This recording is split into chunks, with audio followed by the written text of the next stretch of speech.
Who can call themselves a creative? Are you still a creative, an artist, a writer, a musician, even when your life's focus is in a different area entirely? And how do you navigate those seasons of creative silence? Welcome to Passionfroot, where we pursue lives of purpose together. I'm Darcy, and today I'm here with Evin Nausea. At Hello. last, her beautiful face is back on the channel. Exciting. Today, we're going to have a conversation about creative silence. Evan has this is very applicable to her life right now. I'm going to let her introduce herself to you guys, reintroduce herself to those of you who may already be subscribed, and we also have a lot of new subscribers recently. So for your sakes as well, she's going to introduce herself. Hi, everybody. I'm Evin Nazia. I am a singer-songwriter. I am also pursuing my doctorate degree in clinical psychology in Southern California. Um, I'm from Nassau, Bahamas. I don't remember what else we say in terms of how we introduce. You're good, you're good, I you're good. feel rusty with talking to cameras. I haven't been doing this much since being in my grad school program, so I do feel a little out of my element. But yes, that's who I am. So grad school has kind of taken over her entire life. Hmm. Not necessarily in a bad way, No, but like that is definitely her life's focus right now. right. And that is why you said your creative side has been kind of quiet recently Hmm. with like making music, releasing music, things like Hmm. that. Yeah. Really wanted to talk about that today. We've had a few conversations. I mean, the Passion Fruit team, we love to talk. We love to chat Big when we get the yappers. chance. And yeah, big yappers, especially about like deep topics. Like these kinds of Hmm. things pop up all the time. So we've had a few conversations like this privately where we're talking about like creative identity and whether or not we can consider ourselves creatives in certain periods of our life. And Evan, you have voiced those thoughts before Hmm. with us. So I thought this would be a really great conversation to bring to the public and instead of just keeping it privately in the background. Yeah. So, I do want to begin talking about graduate school. I guess to kind of like continue your introduction a little bit to people to give them an idea of, like, first of all, why did you decide to pursue the career path of psychology? Anytime I answer this question, first of all, when I get asked this question, I always get a little nervous because I'm like, I don't have any grand thing to tell you. Hmm. Honestly and truly, I initially got into it because I just felt like it aligned with my strengths. Now that I'm in the program and I'm able to work with clients for the first time and actually take the classes and it's not this big hypothetical thing anymore.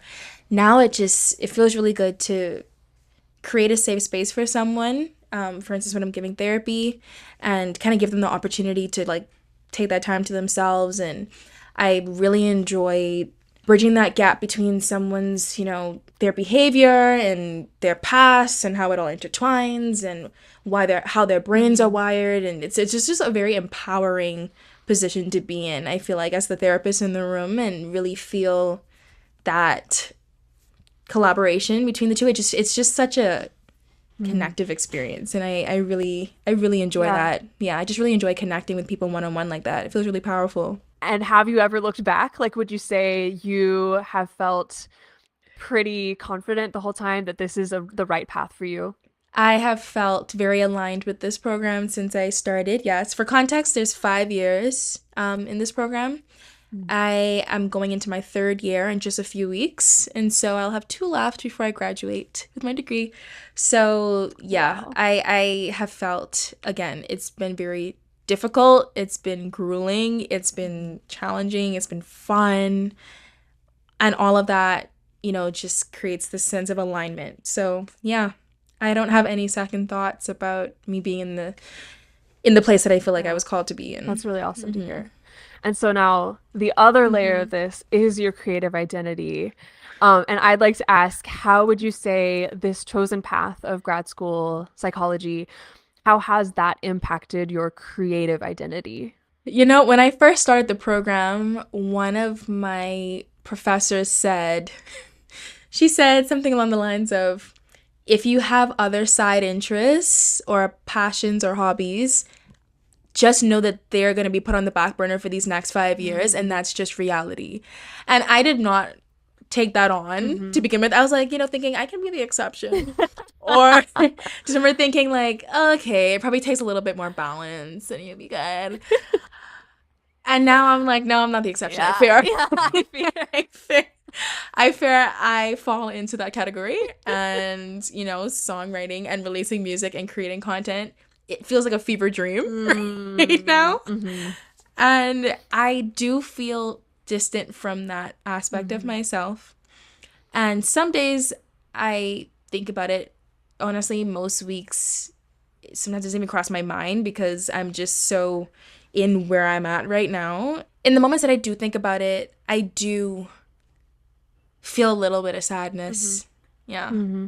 Do you think Yeah. that you said you feel a little bit of sadness? Do you think that there's been like some grief there? Like, as in, like, I don't know, have you gone through like stages of grief or kind of in any like organized way you can see how you've Mhm. uh, I don't know what I'm saying. Yeah. Have you No, but yeah, I have you understand gone what through you like that process of grief, I guess, with that? Yeah. Yeah. I think it's something I've struggled with even before I started the program, honestly. Just knowing how infrequently I release music to begin Hmm. with. And I do want to differentiate between how often I write music versus how often I record and release music because the two are mutually exclusive, I will Hmm. say. Not that I'm doing so much of the writing, but like right now, but I've always been writing and, more than I've been releasing music, Hmm. always. But initially, I did feel like I wouldn't say stages of grief, but I felt kind of like a fraud, kind of, Hmm. where it felt like, for instance, when I had my Instagram page up and I had like singer songwriter in my bio, I remember feeling like I should probably take this out now Hmm. because I'm not there. I'm not really pouring into that side of myself. I've thought, do people still listen to my music? And I pop over on Spotify and I see, oh, I still have like over 1K listeners right now per month. And I am just like, I, that just seems so, like, I don't know. It's weird to not think about that stuff as much Hmm. right now. Like, I feel like it's hard to articulate how I'm feeling. Like, checking my stats on my songs and, seeing who's interacting with it and, uh, going on my Instagram page and seeing what people resonate with that are on my page in terms of like the music on my page. That stuff that, kind of gave me like dopamine boosts and Yeah. things like that. And to be in a space where that's not even like crossing my mind, sometimes it makes me feel it initially it made me feel kind of guilty, Hmm. where I'm just like, I feel like I should care about this more. Hmm. And because it's always been such a big part of me. And even explaining it to you, it's hard to articulate because I never thought that I would feel so distant from this side of myself, especially in terms of not even just music, but just content creation and things, Right. because it's something that I leaned into so heavily. Right. Because you used to have a And YouTube then it just channel. abruptly, Yeah. right? Yeah, I did YouTube for 5 years and then just stopping it so abruptly, and abruptly as in even just a few weeks before I moved out here to California, Mm. I was like super engaged with my page on Instagram and releasing content and things, and it abruptly stopped. Like I still think that I haven't actually had the time to even think about my to even really I can't it's really hard to articulate. Hmm. I can't lie. Yeah, that's fair. I can relate to you actually with the like the releasing content aspect. Because I also have YouTube, and like I have built up a I guess a brand for myself. Hate that word these days, but I built up Mm-hmm. a brand for like my art. And there was a period of time there, mostly in college, where I was extremely consistent with like releasing vlogs on YouTube. And I really loved that. I took a lot of pride in that. And it kind of it for that time like became a part of my identity. And then that's Yeah. slowed down so much now. I do still release, but it's like maybe once or twice a year. Like it's so slowed down. Yeah. And I think there definitely is a little bit of sadness looking back at that version of myself that had this like version of success and this creative output that I did attribute so much to my Mm-hmm. identity, and now don't have it anymore. It actually reminds me of a video that Mary Ellen already posted also on this channel. She was talking about how she feels like she used to be more successful than she is now.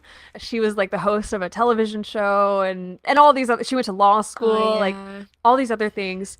And I just think this is such a universal experience where being humans, we go through these phases where something becomes such a strong part of our identity for a while. Like it rises up to the surface and it's Yeah. our focus. Yes. And then it recedes when we find a new focus, something new, some new goal to chase. And it can be difficult to navigate that ebb and flow and to kind of say goodbye to certain things that used to be part of our Mm-hmm. identity and now aren't really so much anymore. Mm-hmm. And in this video, of course, we're talking about creativity as an identity. And I would say creativity creativity is different than like running a talk show or like even releasing Mm. music. Like those are all the things that come out of your creativity, but creativity Mm. is more of an identity that sticks. It's like who Mm. you are no matter what you're doing at that time. Um Mm. so I remember, I mean, you just said, but I remember this from a previous conversation as well, where you were saying you don't even sometimes feel comfortable even calling yourself a musician or even a creative. Um, Yeah. but I'm wondering if your perspective on that has changed a little bit. Like, have you gotten to the point where, yeah, how has your relationship with your creativity, how is it now these days? It has been, even though I'm busier than I've ever been, I do think that I have kind of accepted the fact that, okay, no, I am a creative and Hmm. this is just a different phase of my life. And it's okay to take breaks with certain interests and hobbies and passions to lean into something Hmm. else. And I do think that even though sometimes I grapple with sadness and acceptance of not being able to lean into my creativity, meaning I don't have the energy to, I just don't have the bandwidth to. I Hmm. do think I'm at a point where I don't second guess whether I can consider myself a creative. Because That's I good. know Yeah. that, yeah, and you have reinforced it, the other passion fruits have reinforced it, my siblings have also reinforced it. My Hmm. sister is very wise and she's my second mother and she always points out areas of growth for me, and one of those things would Hmm. be, she's like, this is the black and white thinking happening here, girl. Like, you don't, just because you don't, you can change, you can try something new and go back to something or completely stop doing something at any point in your life. You can do that. And that doesn't have to mean anything drastic. That's just literally what it means to be a growing adult. So for her, she's always been like, yeah, you could literally not write a song for 10 years and you will still be a songwriter. She said, just because you're not writing now doesn't negate all the songwriting and releasing you've done. Right. Yeah, and so I'm just saying that it's people like her and our team that have kind of helped me to lean into that and be like, yeah, no. So I do still consider myself a creative. However, kind of like what I was telling you before, I'm in this doctorate program and people have these ideas of what it means to be in a doctorate program. And, I always pictured a doctorate student as someone who just, I was just like, oh, if someone's in doctorate school, like they must be really super intelligent and they're just like, you just kind of like this is fantasy you have, I feel like, or I had, like getting a Mm. doctorate degree, and you kind of picture what you think people in those spaces would look and act like and think like and speak like. And even being in it, there's a spectrum of there's differences in our personalities in our cohort, right? My cohort is very close. We are all, yes, obviously we're all intelligent, yes, but we have different strengths, and there's some of us who have creative side quests, and whether it be content creation or some people who are really into a certain form of exercise, or uh, people who play instruments, whatever it might be. There are those of us who are like that, and then there are others of us who just seem to be very academically like focused, where they're like, no, like my hobby is Mm. research. And to Mm. me, to me, there's still a part of me that even struggles to consider myself an academic, even though I'm pursuing this degree, because when I think of an academic, I think of those people where they're like, yeah, this is my thing Right. through and through. Like, I will eat, sleep, and breathe Yeah. this thing. This is just to say, considering myself a creative versus an academic or both, like, sometimes I struggle to grasp onto either of those identities, even though logically I am those things. So yeah, Mm-hmm. I just think it's funny. Sometimes I don't fully feel like a creative, other times I don't fully feel like an academic. I'm like, well, what the heck am I? I don't know. Like, Yeah. yeah. Yeah. It's what you're saying is making me think of the fact that we get so much of our identity by how we compare to others. So we're like, Hmm. subconsciously always pairing ourselves up to others to see if we can qualify for the label of academic or for the That's label such a good of way to put it. creative. Yeah. I when I was in wind symphony in college and I play clarinet and I was always like second chair, so that means, not the best, but like kind of helping out the best player play. And Yeah. I would always and the guy that was there, like his whole life, well, not his whole life, but a huge portion of his life compared to mine was clarinet and music, and like that was his whole thing. And so comparing my skills to his skills, it had that same effect on me where I was like, Mm, I don't even know if I can consider myself a musician when when I have this person in my mind. right. And my husband too.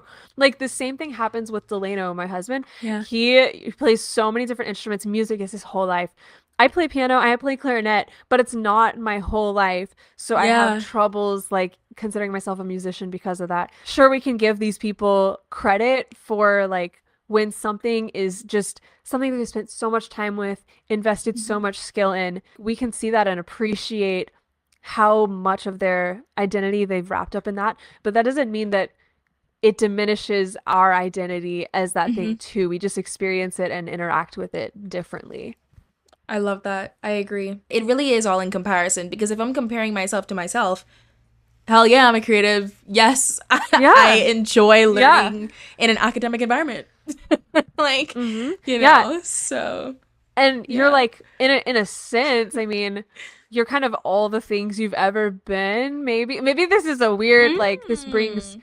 the matter of time into this. Time Wait, is that's a intriguing. construct into this Let's unpack conversation. that. Like if you're an artist at this point in your life, 30 years go by, you don't do anything. I guess you're not actively an artist, but I feel like you You could sleepy still, artist. in some ways, attribute that label to yourself. Yeah, because I it's like agree. something that you've done. Anyways, I did want to ask, you said that you feel like you're comfortable with the term creative. You've gotten to the point where you're comfortable with that term. I think you said it was your sister or somebody told Yeah, you it doesn't have to be a black and white thing. my sister. So with that perspective, understanding that how you exist in the world, how you see the world, how you operate in the world is as a creative person, would you say that you've seen that impact your grad school experience? Writing has always been a big part of me. Like I've always identified as being a Mm. writer, not just songwriting, but storytelling. And I have always felt like that has been a huge part of my creativity. And I think that aspect of my creativity definitely comes out in grad school. Mm. This program, pursuing a degree in psychology is so essay heavy. So it's very Mm. different from, like, let's say med school where it's very test heavy. But like I talk to my med school friends all the time about this, and they're like, most of them hate writing. They could not fathom being in a pursuing any type of thing that requires them to write just so much. They're like, give me a test, I'll take a test any day. For me, it's the opposite. Mhm. One thing I love about pursuing this type of degree too is because it does feed that side of me. And I feel like writing just comes out naturally for me as if it's like breathing for me. And so Mm. the way that I'm writing isn't necessarily creative writing. And it's Right. it's academically focused. However, I feel like the way that I am able to connect certain thoughts or, tie in the material, it still somehow feels creative to me. It feels like I genuinely enjoy it. Like a lot of the assignments that I'm Mm. doing aren't, even from writing a paper, it doesn't just feel like I'm writing an academic paper. It feels like, oh, I can lean into this aspect of myself. And if I've always felt like I could be most vulnerable and most honest and share aspects of myself and my story through writing too. And so again, in this program, you're just constantly having to self-reflect and write reflection paper after reflection paper and after reflection paper. Mm. And in a sense, it almost feels like an academic journal. If True. that's I think that's the best way to put it. It feels really Yeah. cathartic in a sense. And because like I'm documenting my learning, and I'm tying in my experiences with the clients, and I have to weave this in and how this relates to the textbook and all these things. And so I think that's what Mm. feels, in an odd way, I do feel like that feeds my creativity. Even though I haven't Yeah. fully articulated that, I'm happy that you asked that question, because now that I think about it, yeah. I love that insight. I'm definitely a strong believer that like if you're a creative person, like I said, it infuses in your whole life. Like life is not made up in these boxes that I Mm-hmm. think we often think it is. Everything is very holistic. Like everything affects each other. Everything goes in full circles. And Yeah. this is the perfect example. Your creativity, your skill at being a writer influences your papers, and Mm-hmm. therefore your papers and all this practice writing that you're doing, it goes back and fuels that creativity. So Yes. you're actively experiencing creative inspiration and creative output even while being in a very academic setting, and that's super Yeah. cool. And I didn't see it that way until you said that. Because sometimes when I think about my creative identity, I'm tempted to only think about the songwriting, or making Right. music or doing content creation, which I have been able to Hmm. do a little bit of, like filming mental health related snippets for like the Instagram page for my department or things like that, but that's been Mm. really infrequent. So I'm happy that you brought that to my awareness, and I'm Yeah. actively expressing gratitude for that. Yay. In real time happening Real now. time, right here, right now. Do you think there are any other ways that you can point to that your grad school pursuits have been impacting your creative side, besides the Hmm. writing thing? I mean, naturally, sometimes when I'm on my daily walks, and if I feel like Mm. for some reason one day feel like I'm in the mood to write a song or something, Mm-hmm. then I do find myself, when I'm just freestyling with experimenting with certain lyrics or melodies or whatever, that what tends to come out, the themes are definitely related to me feeling burnt out in school, or me feeling proud of myself, or me feeling a little Yeah. confused about where I'm Mm. at, or Yeah. feeling like things like comparison to classmates, and feeling like, Mm-hmm. am I smart enough for this?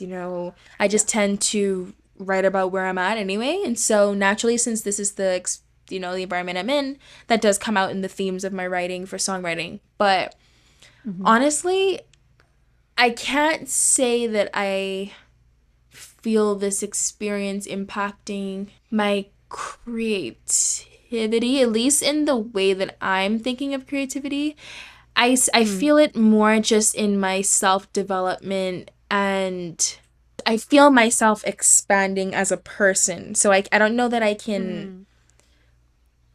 tailor that specifically to how it feels creatively, but I'm sure that just Mm-hmm. being more open-minded, and with all this wealth of knowledge and just the challenges I'm experiencing, I can't see that not Mm-hmm. impacting my creativity. It's just that's For yeah. sure. Yeah. So I think Yeah. it's I just see what you're saying. indirect. It's indirect. Yeah, absolutely. Mm-hmm. As a creative person, if if you're a creative person that puts things out into the world, every single thing you take in is going to innately affect that because it's from Mm-hmm. you that all these things are coming. So if you're Mm-hmm. experiencing self-growth, if you're learning things, it's all going to most likely impact your creative output, even if it's later down the Yeah, road. exactly. And I really like when you said like your daily walks, having all this inspiration and all these thoughts just kind of pour out of you. As somebody who also takes, I want to say daily, I don't always get daily, but all walks Yeah. very often. As somebody who Yeah, also yeah. takes walks very often, I I miss a few days really, here and really there, just love to it. let you know. Oh, you're good. You're good. Yeah, yeah, I really love a good walk, and I experience the same thing definitely when I'm on my yeah. walks. Like I used to listen to podcasts on my walks, Oh or yeah. music, whatever. But then I started to realize that what I just actually prefer to like immerse myself in. I live on a country road, so immerse myself in like the nature and the sounds of Mm-hmm. birds, and just give my brain like space to think and to come up with things. And I was gonna go two directions with this, Mm. and now I'm losing both of them. Um, First of all, Real. the question, was, do you think your grad school experience is affecting your creativity in any other ways? And you said, maybe not grad school itself. Maybe you can't pinpoint any other ways that specifically is affecting your creativity, but it Hmm. sounds like just this experience of life for you, Yes. the surroundings you're in, the emotional impact it's having on you, like all Yes. of that is affecting your creativity, and you're actively putting things out, even if it's just privately in your notes app or in voice Hmm. recordings. Hmm. You're still engaging in that creative loop. Last year, I've said this already on this channel a few times, I'll say it again. I got married last year. It was, as wedding planning goes, it was a busy time in my life, and I had trouble finding time for making art. And it was a little bit sad for me as well. I think I went through at least a little bit of grief because in 2023 I had experienced a really active year in art. I was showing in a lot of galleries in Chattanooga. I had a solo show. I did a Hmm. lot of other stuff. And then we went from that to 2024, and like comparing the years, like 2024 was just so much more of a creatively quiet year for me. Hmm. But I still had this little thread of creativity that was going through the year. And one of the anchor points for that were my daily walks. Mm. I would keep those up because it's just a mental health and exercise thing, Yeah. but they would naturally get my creative brain going. Yeah. And out of those walks, like the walks and the small amount of time I had, they came together and birthed a new type of art that I started doing. Oh. Because since I didn't have much time, I didn't want to sit down and get all my paints out and like do all the setup because Yeah. It's a whole thing. it's such a time consuming thing. Yeah. So I had to kind of adjust to that, and I started using pastels a lot more, and I'd just take like Mm. 10-20 minutes out of a day, do a really quick pastel piece based on some inspiration I had gotten on my walk. Mm. And that became a whole series of its own. I think it's important to realize that creativity is super adaptable, and Hmm. it will, adjust itself based on what stage of Where your you're at. of life you're in. Another good thing to remember is that limits are actually incredibly good for creative people to have, because Mm. when you have complete unbridled freedom, sometimes that can be really paralyzing. I think the best Ooh. work is made when people have limits that Mm. are challenging them in some way. So That's an your interesting lack of time perspective. as a grad school student is maybe a good limit for your creativity, and maybe you'll see the fruit of that on the other side of this experience. Who knows? Listen, I am accepting that. I'm claiming that. I am manifesting that. I'm doing whatever you want me to do to that. I'm doing that. I'm Yeah. doing There you go. I'm gonna, Grab yes, that. consider it claimed. Yes. So you said you take walks, you get inspiration in the moment, voice memos, things like that. Do you like jam by yourself? Do you like Mm. how what are the other ways? Hmm. Because as a creative person, sometimes you just have to let it out sometimes. Hmm. How does that look in your life besides the walks? Are there other ways that you see that happening? Since being in this stage of my life, felt I felt myself expanding my creative interests and wanting to get into like scrapbooking. Like I've been dabbling in things, period. I've been dabbling in things here and there. Again, just because being in a new environment, being surrounding yourself with people who are so different from you in so many ways, it will naturally expand your life overall. And so with that has Mhm. come the expansion of my creative interests. So like I said, I'm trying to experiment more with pottery. I'm trying to experiment with the scrapbooking. So I've seen myself wanting to just try new things in that regard. Mm-hmm. I've also, I don't know if this is considered like creative, I guess, getting in more into like gaming, like even if it's just like Mm-hmm. card games, or wanting to do like game nights or things like that. And I'm just like, Yeah. I found myself, I was just talking to my boyfriend about it yesterday, like interested in going to like a rent a fair, like these things that I just would not, I know you're so into that.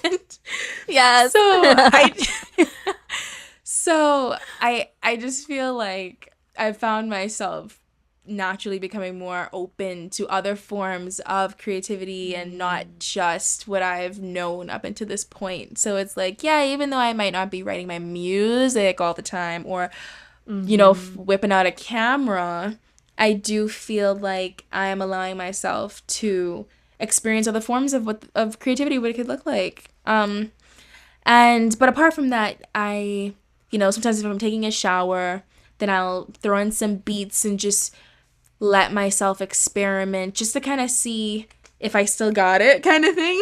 Just to see if, Yeah. just to keep it sharp. Just. And I try not to do it as like a homework kind of thing. Oh, you should be writing some music right now. I just let Right. Keep myself it feel fun. it. Yeah, I let myself if I Yeah. feel like doing that, I could go weeks or even a whole month or 2 months without wanting to do that. Mm-hmm. And if on that in that third month I'm like, I want to write music, then I'll write two. Like it'll just come out. Yeah. And so I've also just let myself do that too. And I'm not holding on to it so tightly and being like, oh, I need to make sure I'm leaning in. I need to lean in. I need to lean into the side of myself. It's like, Right. just going with the flow, trying to just follow the flow Yeah. of life. Yeah. There are different states of creativity. There's, Hmm. there's the really driven where you have a goal and you want to go after that goal and you're practicing and all these things. But then there's also the state of creativity where it really is just you being yourself and you That's so can't true. help but let that come out of you in Yeah. various ways. Speaking of goals, would you say you have any creative goals? Like, are you thinking of the future, maybe after grad school, or is it Hmm. pretty much just like, that's on pause, I'm gonna think about that later. It's all grad school Hmm. right now. In the few moments where I do think about it, yes, I definitely see myself continuing to write music and release music. Hmm. And, the more that I sit here and talk to you about it, the more I feel myself missing it, I will say. Yeah. And so, yeah, I just want to make that very clear. In the moments where I do find myself thinking about it, it does feel very sad because I'm like, oh, it is nice to be able to get that hype when you release a new song and just the process of working on it. So I definitely am not, I don't plan to let go of that at all. I see myself leaning into that. I will put a sneaky, tiny, quiet little whisper plug. Max and I are trying to work on an EP. And so, but it's That's so not. exciting. But it hasn't like it's very much very very much in its initial stages. We've been wanting to do it, and since he's moved to Europe and things, just Yeah. equipment and things has to happen. But Hmm. I'm moving into a slightly more calm phase of my program where it's less class Right. heavy and just more clinical. And so I will have a moment where I can give more of myself to music. And so that is some Hmm. like a project or something that is in the near future. It's easy to sit here and say, have all these encouraging things to say, like, oh, you're obviously still creative, like you can't help but be a creative, like look at all these ways that grad school is even helping your creativity, like it's Yeah. wonderful, it's positive, it's all the lovely things. But feeling the emotions is a Hmm. totally different thing. Like when you're actively feeling those, I know, as somebody who's literally pursuing psychology and dealing with like mental health and all these things, like Yeah. how easy it is to get lost in our minds, even if we know the truth. Like it's a much Yes. different thing to take that to heart. So Yes. I have every bit of empathy for you and for anybody watching Yeah. who feels like you've like lost your creativity or you're just not engaging with it like you want to, or maybe there's a Hmm. period of your life that you look back on and you're like, oh, I miss those days of creative Yeah. output. I think it's important to address those feelings too and not just be here and be like, oh, there's a solution for everything. It's all positive. It's all fine. I'd like to ask, just to wrap up here, would you say there's any advice that you've learned from this season of creative silence that you'd like to share with the people watching? Let your interest in yourself expand and grow and change with the seasons that you're in. And really be aware of when you're trying to fight back on that, because and also if you find yourself trying to fight back, kind of lean into why that might be. Are you afraid that you are losing a part of yourself that you'll never get back? Are you afraid that how people might perceive you? Do you feel like a fraud? Do you feel like you wouldn't be taken seriously if you have a certain label? Kind of like lean into why you feel the need to push back and kind of sit with that, and then hopefully eventually come to the realization that, like I said, it's okay to expand. And honestly, like kind of like Darcy said, even if you don't see how this period of silence or distance from, your regular patterns of creativity, or like even if you're kind of away from that right now, all of this, your entire life story is fueling your creativity in some way. And if and when you do go back to that period of your life, like for me, if and when I do get back to regularly writing music and releasing music again, all of these things I'm experiencing right now and all the ways that I'm changing right now is what's going to come out in that work, in that body of work too. So Mm. it's all useful. It's all being used in some way. And yeah, as I'm saying it out loud, it's encouraging to me. So that's my that's my little nugget. Awesome. Thank you so much for sharing all of that, for sharing your experience. Thank you for being showing your lovely face back on the channel. We do miss you I on here. appreciate it. I just want to say, I just have to give this honest plug. Like, I said to Darcy already that I'm so grateful for Passion Fruit right now because it forces me to stay. When I say force, I mean like it gives me the permission to lean into the side of myself, the side that enjoys content creation and brainstorming ideas and just having these meaningful conversations with other creative people. And so I'm so grateful for Passion Fruit right now, especially Mm. in this part of my life. Yeah. It's Yeah, it just gives me so much permission. Yeah, and I'd say that could actually be wrapped up as another piece of advice when you're Mm. going through these seasons of creative silence. Maybe search for something that would fit with this season of your life. If you're focused on something Mm. else and you just don't have time to pursue a like serious music practice or art practice or whatever it may be, maybe just find something like Evan, you were saying scrapbooking Mhm. and going to Ren fairs, like maybe, I don't know, making a costume for a Ren fair Yeah. or going like I don't know. I like to host art nights at my house. I like to invite people and say, bring art supplies and we'll just have a fun Mhm. like That's couple so hours good. just crafting whatever. Like find an avenue to just let your creativity breathe a little bit and that creative thread, it keeps Yeah. going. It connects you and it'll come back out at the other end and maybe become something much bigger. But it doesn't always have to be something big. It can always be something small as well. So I love that. I yeah. love the way you worded that. Let it breathe. My creativity is breathing. Let's consider Yeah. it breathing. It's taking a breath right now. I I love like it. that. That's a good manifestation, perhaps a good Right. affirmation to say. Yeah. Yes. Yes. Yes. Yes. Hmm. All Love right. that. Well, again, thank you, Evan, and thank you everybody for watching. Hope you guys enjoyed this video. I think these have to be some of our just absolute favorite videos to make, these conversations with each other. And we definitely hope to do a lot more of those in the future, like really lean into that.